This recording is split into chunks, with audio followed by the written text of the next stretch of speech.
शुद्ध साजूक तूप घरच्या घरी सोप्या पद्धतीने कसं बनवायचं हे आपण पाहणार आहोत। शिवाय लोणी काढण्यासाठी आपण मिक्सर किंवा रवीचा वापर करणार नाही।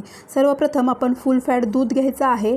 ज्या टोपामध्ये दूध गरम करायचं आहे त्यामध्ये आधीच थोडं पाणी टाकून ठेवायचं आणि त्यानंतर त्यामध्ये दूध ओतायचं। असं केल्यामुळे दूध बॉटमला चिटकत नाही आणि टोप करपत नाही। मंद आचेवरती खरपूस दूध तापवून घ्यायचं। त्यानंतर नॉर्मली थंड करून घ्यायचं किंवा मग फ्रीजमध्ये ठेवून सुद्धा तुम्ही थंड करून घेऊ शकता। झाऱ्याच्या साहाय्याने कडा रिकाम्या करत साईमध्ये जमा करायची आणि ज्या टोपामध्ये किंवा भांड्यामध्ये आपल्याला साई साठवायची आहे त्यामध्ये टाकायची।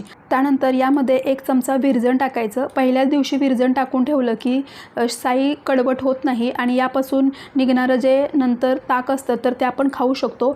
5-6 दिवसाची साई मी या भांड्यामध्ये जमा केली होती। ज्या दिवशी लोणी काढायचं आहे त्या दिवशी यामध्ये बर्फाचे खडे टाकायचे किंवा थंड पाणी टाकायचं आणि चमच्याने एकाच डायरेक्शनमध्ये फिरवायचं। रवीचा किंवा मिक्सरचा वापर न करता फक्त चमच्याने एकसारखं फिरवल्यानंतर पटकन आपण लोणी काढू शकतो। त्यानंतर थंड पाण्यामध्ये घेऊन 2-3 वेळा लोणी धुवून घ्यायचं, म्हणजे यापासून निघणारं तूप जे आहे तर ते बिलकुलसुद्धा आंबट होत नाही।